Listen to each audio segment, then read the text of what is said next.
जनवरी 2026 दिन सोमवार, हिंदी तिथि माघ महीना शुक्ल पक्ष शुरू हो गया, प्रतिपदा यानी एकम। और आइए बात करते हैं आज के मुख्य समाचार में देश भर की तमाम बड़ी खबरों पर नजर डालते हैं। देखिए दोस्तों, इतिहास में एक तो कहा जाता है कि आज ही के दिन आयरन लेडी का युग शुरू हुआ था, यानी आज ही 19 जनवरी को इंदिरा गांधी देश की पहली महिला प्रधानमंत्री बनी थी 1966 में, और उन्होंने मोरारजी का सपना तोड़कर ये कुर्सी हासिल की थी। एक वो वक्त था जब मोरारजी ने उन्हें लिटिल गर्ल कहा था, लेकिन वो खुद ही उनसे पीएम की रेस में हारे। खैर, महिलाओं के लिए ये बड़े गर्व की बात है, कह सकते हैं कि आज ही के दिन असल में महिला नेतृत्व की शुरुआत हुई थी। चलिए आगे बढ़ते हैं अपन खबरों में। सबसे पहले देखिए आज के कुछ बड़े इवेंट। यूएई के राष्ट्रपति आज 19 जनवरी को भारत आएंगे और इस दरमियान इंडिया यूएई के बीच कोई बड़ी डील भी हो सकती है। यूएई यानी संयुक्त अरब अमीरात के राष्ट्रपति शेख मोहम्मद बिन जायद अल नहयान आज भारत के आधिकारिक यात्रा पर आ रहे हैं। जहां एक तरफ अमेरिका ईरान के बीच टेंशन भरा माहौल चल रहा है, इन हालातों के बीच यूएई के राष्ट्रपति का ये भारत दौरा काफी महत्वपूर्ण माना जा रहा है। इसमें सीईपीए समेत कई अहम मुद्दों पर चर्चा होगी। भारत यूएई को नई ऊंचाई मिलेगी। और वहीं खबर है भाजपा के नए राष्ट्रीय अध्यक्ष के लिए भी नितिन नवीन आज 19 जनवरी को अपना नामांकन भरेंगे। 20 तारीख को कल घोषणा हो जाएगी। चलिए खबर देखिए दोस्तों, कल मौनी अमावस्या के मौके पर यूपी प्रयागराज माघ मेले में कुछ बवाल मच गया, हंगामा सा हो गया। शंकराचार्य स्वामी अविमुक्तेश्वरानंद के समर्थकों ने तोड़फोड़ भी की, स्नान से भी इनकार कर दिया। फिर पुलिस ने शंकराचार्य को रोका, एक साधु को पीटा, पालकी खींच के ले गए और शंकराचार्य स्नान भी नहीं कर पाए। देखिए कितने बड़े बड़े संत भी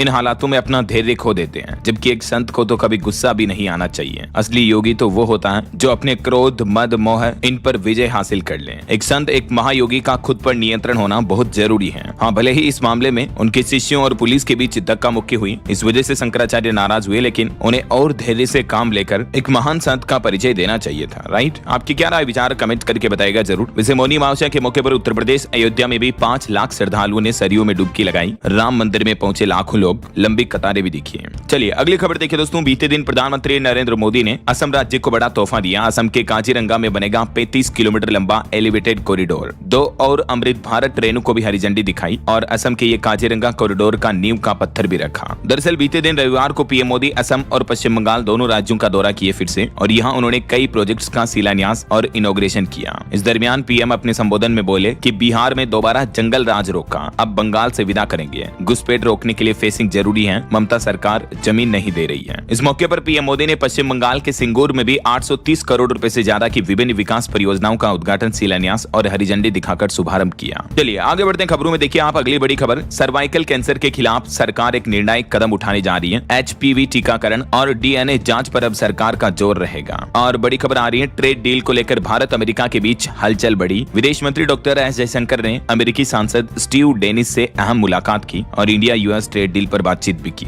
वहीं ब्रिटिश कोलंबिया के प्रधानमंत्री के साथ साथ भारत कनाडा आर्थिक संबंधों को भी मजबूत बनाने पर वाणिज्य मंत्री पीयूष गोयल ने चर्चा की। चलिए खबर देखिए, उत्तर प्रदेश के मुख्यमंत्री योगी आदित्यनाथ ने पीएम आवास योजना के तहत 2 लाख लाभार्थियों के खातों में डाले पैसे, 1-1 लाख रुपए की पहली किस्त जारी की। मौनी अमावस्या के मौके पर मुख्यमंत्री ने यह बड़ा तोहफा दिया यूपी वासियों को, और तकरीबन 4142 शहरी गरीबों के खातों में 41 करोड़ रुपए से भी ज्यादा की धनराशि ट्रांसफर की। प्रत्येक लाभार्थी को 1-1 लाख रुपए मिले। और अगली बड़ी खबर देखिए दोस्तों, अमेरिकी राष्ट्रपति डोनाल्ड ट्रंप के बयानों के बाद अब ग्रीनलैंड और डेनमार्क में भी विरोध प्रदर्शन भड़क गया। लोगों ने नारे लगाए कि ग्रीनलैंड वासियों का है ग्रीनलैंड। ग्रीनलैंड डेनमार्क की सड़कों पर हेड्स ऑफ ग्रीनलैंड का महामार्च भी देखने को मिला। ट्रंप के खिलाफ विरोध किया जा रहा, make America go away. Trump के विरोध में ग्रीनलैंड में हजारों लोग सड़कों पर उतर आए, कहा कि हमारा देश कोई बिकाऊ नहीं है। अमेरिका के साथ ट्रेड एग्रीमेंट रोकने की भी तैयारी में है यूरोपीय संघ। वहीं इधर ईरान में जो विरोध प्रदर्शन चल रहा था, उस वक्त भी ट्रंप बहुत बड़ी बड़ी बातें फेंक रहे थे कि मदद रास्ते में जा रही है, आपके पीछे पीछे आ रही है, आप विरोध जारी रखो। ईरान में आपने देखा होगा विरोधकर्ताओं को काफी भड़का रहे थे ट्रंप। राइट? तो अब ट्रंप के खिलाफ ईरान में भी विरोध प्रदर्शन देखने को मिल रहा। ईरानी प्रदर्शनकारी बोले कि ट्रंप ने हमें धोखा दिया, सबसे ज्यादा जरूरत के वक्त हमारा समर्थन नहीं दिया। वैसे ऑफिशियल्स डेटा के मुताबिक भी दोस्तों ईरानी हिंसा में अब तक तकरीबन 5000 लोगों की मौत हो गई है, जबकि अनऑफिशियल आंकड़ों की माने तो आप हैरान हो जाओगे। एक चौंकाने वाली ग्राउंड रिपोर्ट सामने आ रही कि ईरानी प्रदर्शनकारियों के सीधे सिर में गोली मारी गई। 16,000 से ज्यादा लोगों की मौत हो गई। वहां के कुछ डॉक्टरों की तरफ से ये चौंकाने वाली रिपोर्ट जारी की गई, जिससे पूरी दुनिया स्तब्ध है। इतना नरसंहार देखने को मिला ईरान में। वहां की सरकार के खिलाफ बढ़ती महंगाई की वजह से जो लोग बाग विरोध प्रदर्शन कर रहे हैं, उसमें अब तक 16,000 से ज्यादा प्रदर्शनकारियों की मौत हो गई और 3 लाख से ज्यादा लोग घायल हो गए। रिपोर्ट्स के दावों के मुताबिक अधिकांश पीड़ित 30 वर्ष से कम उम्र के युवा हैं। जरा सोचिए ईरान में हालात कितने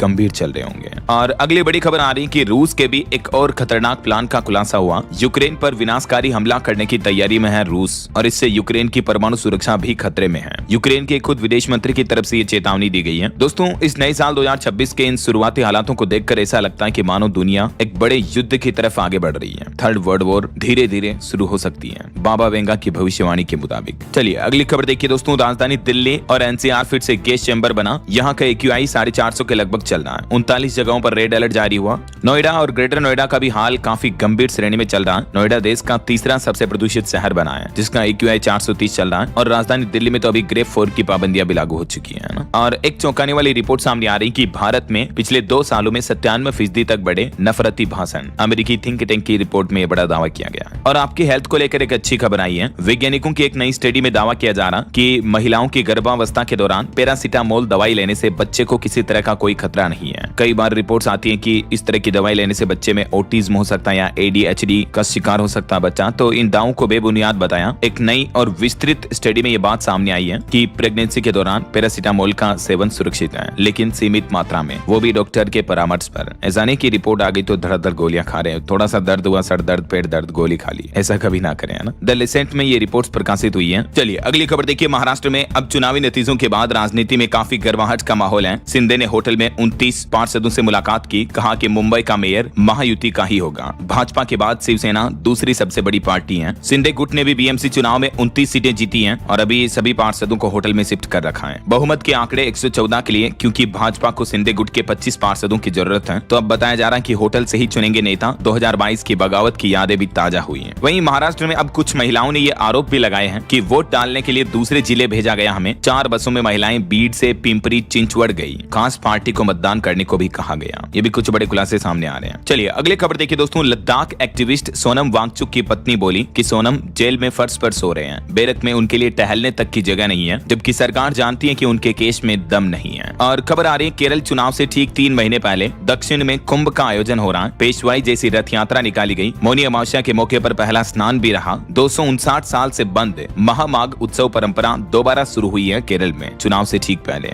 और केरल में ये मल्लपुरम जिले में कल से ही दक्षिण भारत का पहला कुंभ भी शुरू हो चुका है, जो कि 3 फरवरी तक चलेगा। और एक अनोखी खबर देखिए दोस्तों। हरियाणा राज्य के एक ड्राइवर की 10 करोड़ की लॉटरी निकली है। पंजाब का लोहड़ी बम्पर टिकट खरीदा था। अभी लोहड़ी का जो पर्व निकला मकर संक्रांति के मौके पर, तो उसमें हरियाणा के ड्राइवर की एक लॉटरी निकली। बेटा बोला कि अब तो थार गाड़ी लेंगे। हरियाणा के सिरसा के रहने वाले हैं, नाम है पृथ्वी सिंह। मेनी कांग्रेट्स इनको। और एक बड़ी सड़क दुर्घटना हो गई दोस्तों। देखिए छत्तीसगढ़ झारखंड बॉर्डर पर एक स्कूल बस पलट गई। इस घटना में 7 लोगों की मौत हो गई। 5 महिलाएं 2 पुरुष हैं। 80 लोग घायल हो गए। बताया जा रहा है कि बस का ब्रेक फेल हुआ था। और मध्य प्रदेश के जबलपुर की भी ये घटना देखिए। एक कार ने 13 मजदूरों को रौंद दिया। इसमें भी 2 की मौत हो गई। 7 की हालत काफी गंभीर है। ये सभी मजदूर तो बेचारे सड़क किनारे बैठकर खाना खा रहे थे और तभी एक तेज रफ्तार कार 13 मजदूरों को कुचल देती है। देखिए जरा। कुछ और क्राइम और हादसों की खबरें आगे जानेंगे अपन। फिलहाल देखिए आप अगला अपडेट। जम्मू कश्मीर में आतंकी मुठभेड़ में 7 जवान घायल हो गए। 3 जवान एयरलिफ्ट किए गए। जम्मू के किश्तवाड़ के सोनार में ऑपरेशन 83-1 अभी भी जारी है। और वैसे फिर से जम्मू में LOC के पास पाकिस्तानी ड्रोन दिखा। जब सेना ने एंटी ड्रोन सिस्टम एक्टिव किया तो ये पाकिस्तान की ओर लौट गया। 7 दिन में ये चौथी घटना देखने को मिली है। चलिए अगला अपडेट देखिए दोस्तों। साइबर क्राइम से सुरक्षित आप कैसे रहें। आजकल कॉल फॉरवर्डिंग के नाम से एक नया साइबर स्कैम हो रहा है। डिलीवरी एजेंट बनकर लोगों को फंसाते हैं स्कैमर्स। तो आज की इस साइबर लिटरेसी में साइबर एक्सपर्ट्स ने बताया कि आखिर कैसे आप ठगों से बच सकते हैं। सबसे पहले तो देखिए कॉल फॉरवर्डिंग स्कैम क्या होता है। इसमें स्कैमर्स जो होते हैं वो आपकी कॉल को किसी अन्य नंबर पर फॉरवर्ड कर देते हैं। इससे आपके नंबर पर आने वाले SMS कॉल यानी आपके OTP वगैरह सीधे ठगों के नंबर पर फॉरवर्ड होने लगते हैं। ये कॉल फॉरवर्डिंग कैसे होता है, तो सिंपली ये USSD कोड डायल करना होता है और कॉल फॉरवर्डिंग एक्टिवेट हो जाता है। तो इस स्कैम से आप कैसे बच सकते हैं। अनजान कॉल से सावधान रहें। ये USSD कोड नंबर कभी डायल ना करें। फिर भी अगर आप चेक करना चाहते हो तो ये नंबर डायल करके फॉरवर्डिंग बंद कर सकते हैं। बावजूद इसके भी अगर आपके साथ किसी तरह का साइबर स्कैम हो जाता है तो तुरंत आप 1930 पर कॉल करके या cybercrime.gov.in पर जाकर ऑनलाइन शिकायत दर्ज कर सकते हैं ना। और टेक न्यूज से बड़ी खबर देखिए। इस साल आ सकता है एप्पल कंपनी का फोल्डेबल आईफोन। 7.8 इंच तक इसकी स्क्रीन हो सकती है। फेस ID की जगह टच ID मिलने की उम्मीद है। और बड़ी खबर देखिए। मध्य प्रदेश के इंदौर में दूषित पानी से लोगों की मौतों के बाद अब हटाए गए निगमायुक्त को फिर मिली पोस्टिंग। 16 दिन बाद पर्यटन विकास निगम का इनको MD बना दिया वापस। मध्य प्रदेश में उस वक्त 26 IAS अफसरों के तबादले हुए थे और नगर निगम कमिश्नर को पद से भी हटा दिया था, लेकिन 16 दिन के अंदर ही उन्हें और प्रमोशन के साथ दूसरी पोस्ट दे दी गई। देखिए जरा, ऐसी होती है ये बड़े बड़े भ्रष्ट अधिकारियों की पेनल्टी, सजा। क्या कहोगे अब आप इस बारे में।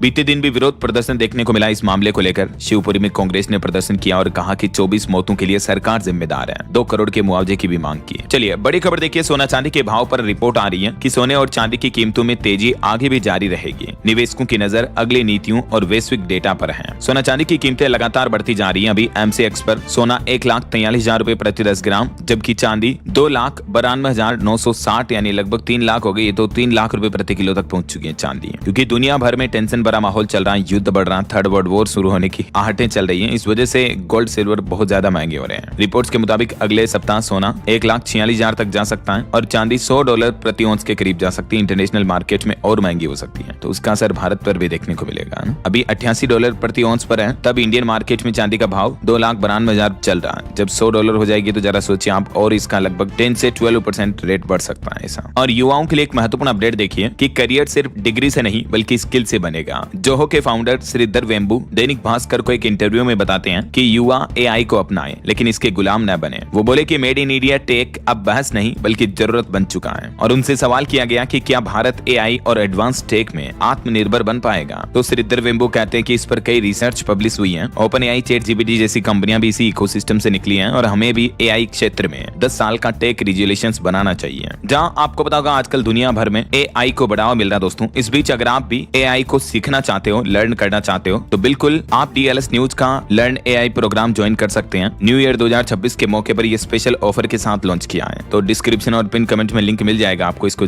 बांग्लादेश में हिंदुओं के खिलाफ बढ़ती हिंसा और अत्याचार अभी भी रुकने का नाम नहीं ले रहा है। वहीं खबर है ईरान में 16 भारतीय नाविक भी फंसे हुए हैं। इनकी रिहाई के लिए भारत सरकार ने कदम उठाया और कुछ देशों पर दबाव भी बनाया जा रहा है। और खबर देखिए, पाकिस्तान के पूर्व प्रधानमंत्री नवाज शरीफ की बहू जिन्होंने भारतीय डिजाइनर का लहंगा पहना, तो पाकिस्तानी बोले कि पूर्व PM का परिवार गद्दार है। देशभक्ति सिखाने वालों ने भारतीय ब्रांड चुना। अब कपड़ों पर भी पाकिस्तान में कैसी गंदी राजनीति हो रही देखे जरा आप। और एक बड़ा दावा किया जा रहा है दोस्तों कि भारत को गाजा पीस बोर्ड में शामिल होने का न्योता दिया गया। डोनाल्ड ट्रंप ने पाकिस्तान को भी बुलाया। नाराज इजराइल बोला कि बिना बातचीत के टीम बनाई गई। और ग्रीनलैंड भी दुनिया में एक नया हॉटस्पॉट बन रहा है। क्यों, इसके पीछे वजह क्या है, तो आर्कटिक की बर्फ पिघलने से यहाँ हमले का खतरा बढ़ा है। लाखों टन खनिज पर डोनाल्ड ट्रंप, US प्रेसिडेंट और रशिया के राष्ट्रपति पुतिन और चाइना के राष्ट्रपति शी जिनपिंग, ये जो दुनिया की तीनों बड़ी सुपर पावर है, इन तीनों की नजर है। ट्रंप तो साफ साफ कह भी चुके हैं कि ग्रीनलैंड पर हम कब्जा करेंगे। जैसे वेनेजुएला के तेल पर कब्जे के लिए हमला किया ट्रंप ने, वैसे ही ग्रीनलैंड में भी काफी खनिज मटेरियल्स वगैरह हैं, तो उनको हड़पना चाहते हैं दुनिया के कई देश, ट्रंप समेत। तो यही वजह है कि ग्रीनलैंड में अभी ट्रंप के विरोध में हजारों लोग सड़कों पर भी उतर आए हैं। तो ये कुछ अंतरराष्ट्रीय माहौल चल रहा है। बहरहाल अभी तो अपन कुछ और महत्वपूर्ण और काम की खबरें देखेंगे दोस्तों, लेकिन फिलहाल वक्त तो चला है आज के ताजा नेट कैंसिल वगैरह चल रही है। इस बीच राजधानी दिल्ली में तो बारिश की चेतावनी जारी हुई। आज और कल भी कोहरे का येलो अलर्ट रहेगा। 19 से 21 जनवरी की रात सक्रिय होंगे 2 पश्चिमी विक्षोभ, और इसके चलते 22-23 जनवरी तक राजधानी दिल्ली में बारिश का सिलसिला देखने को मिल सकता है। सबसे ज्यादा सड़क हादसे तो कोहरे की वजह से उत्तर प्रदेश में देखने को मिले। एक ही दिन में कल संडे को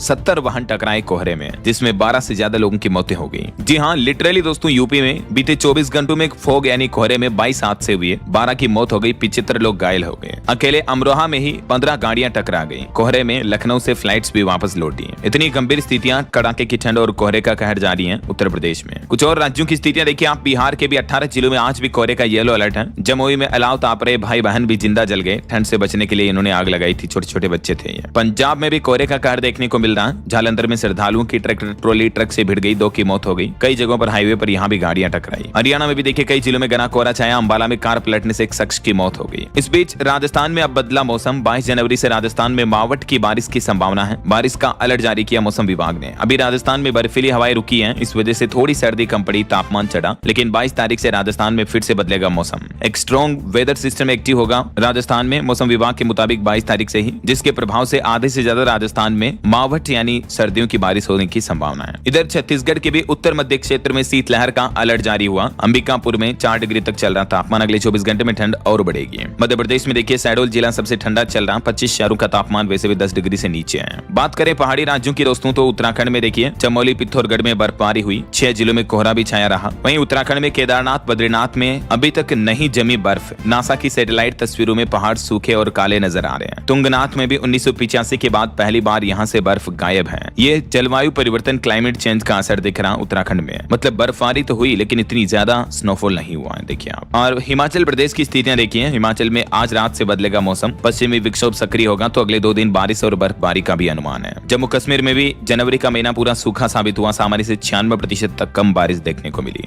बाकी दोस्तों छत्तीसगढ़, झारखंड, उड़ीसा इन राज्यों में तो कोल्ड वेव का कहर है यानी शीतलहर की चेतावनी है और भी अगले 24 घंटों के दौरान देश भर में मौसम की संभावित गतिविधियां क्या रह सकती हैं, जानकारी आप देख सकते हैं। उत्तर और मध्य भारत के अधिकतर राज्यों में कोहरे और शीतलहर की चेतावनी है। वैसे आप कौन से राज्य में रहते हैं दोस्तों और आपके राज्य में अभी मौसम की स्थितियां कैसी चल रही, जरा कमेंट करके बताएगा तो मुझे जरूर आपके राज्य और जिले का नाम कमेंट में लिखिए। और चलिए आगे बढ़ते हैं, खबरों में कुछ मार्केट अपडेट्स पर नजर डालते हैं। देखिए दोस्तों, शेयर बाजार में इस सप्ताह उतार चढ़ाव की उम्मीद है। यूएस ईरान तनाव और एफआईआई बिकवाली से लेकर दुनिया भर का माहौल शेयर मार्केट की अगली चाल तय करेगा। वैसे बीते सप्ताह भारत की टॉप 10 कंपनियों में से 3 की वैल्यू 75,000 करोड़ रुपए बढ़ी है। एसबीआई टॉप गेनर रहा। हालांकि शेयर बाजार से विदेशी निवेशकों ने 22,530 करोड़ रुपए निकाले हैं। जनवरी के पहले 15 दिन में यह बिकवाली देखने को मिली है। मार्केट की हाई वैल्यूएशन और कमजोर रुपया इसके पीछे कारण बना। इस बार निवेशकों की बजट 2026 से भी 3 बड़ी उम्मीदें हैं। 2 लाख रुपए तक का मुनाफा टैक्स फ्री हो सकता है। ट्रांजैक्शन टैक्स और एसटीसीजी घटाने पर भी सुझाव दिया जा रहा है। वहीं खबर है अनिल अग्रवाल की कंपनी वेदांता को बड़ा झटका लगा। 1255 करोड़ का उड़ीसा सरकार ने नोटिस भेजा। और यूरोपीय संघ और मर्कोसुर के बीच ऐतिहासिक मुक्त व्यापार समझौते को लेकर भी हस्ताक्षर हुए हैं। वहीं रिलायंस रिटेल का नेटवर्क 20,000 स्टोर्स के करीब पहुंचा। 50 करोड़ से ज्यादा ट्रांजैक्शन पर डे किए जाते हैं रिलायंस रिटेल कारोबार में। और डीजीसीए ने इंडिगो पर 22.5 करोड़ रुपए का फाइन भी लगाया। वहीं दोस्तों, अगर आप बच्चों के नाम पर निवेश करने का प्लान कर रहे हैं तो सालाना 10,000 रुपए निवेश करके भी आप 11 करोड़ का फंड कलेक्ट कर सकते हैं बच्चों के नाम पर। एनपीएस वात्सल्य स्कीम में फंड बनाने का ये पूरा गणित क्या है, सबसे पहले समझिए। एनपीएस वात्सल्य स्कीम होती क्या है? ये सरकारी नेशनल पेंशन सिस्टम एनपीएस की एक नई स्कीम है। इस स्कीम में माता पिता अपने 18 साल से कम उम्र के बच्चों के नाम पर निवेश कर सकते हैं। सालाना कम से कम 250 रुपए जमा कराना जरूरी होता है और बच्चों का 18 साल के होते ही ये खाता रेगुलर एनपीएस पेंशन में कन्वर्ट हो जाता है। तो ये एज एक गवर्नमेंट लिंक्ड ही स्कीम है। अब सवाल ये कि आखिर इस योजना में मात्र सालाना 10,000 का निवेश करके आप 11 करोड़ का फंड कैसे बना सकते हैं? तो इस स्कीम में निवेश के आपको 3 विकल्प मिलते हैं और इनका कैलकुलेशन गणित आप समझ सकते हैं। तो रिटायरमेंट की उम्र तक रेगुलर एनपीएस में इन्वेस्ट करके इतना फंड जुटाया जा सकता है। एनपीएस वात्सल्य के लिए जरूरी डॉक्यूमेंट क्या क्या है और भी ज्यादा जानकारी आप देख सकते हैं कि योग्यता क्या होती है। 3 साल बाद 25% तक की निकासी की इजाजत मिलती है। ज्यादा जानकारी आपको इस ऑनलाइन पोर्टल पर देखने को मिल जाएगी nps.kfintech.com पर, ठीक है ना। चलिए दोस्तों, अब हम आगे बढ़ते हैं खबरों में। देखिए कुछ बड़े हादसों और क्राइम वगैरह से जुड़ी अपराध की दुनिया की खबरें। उत्तर प्रदेश के झांसी का मामला है। 27 साल छोटी गर्लफ्रेंड के टुकड़े टुकड़े कर दिए।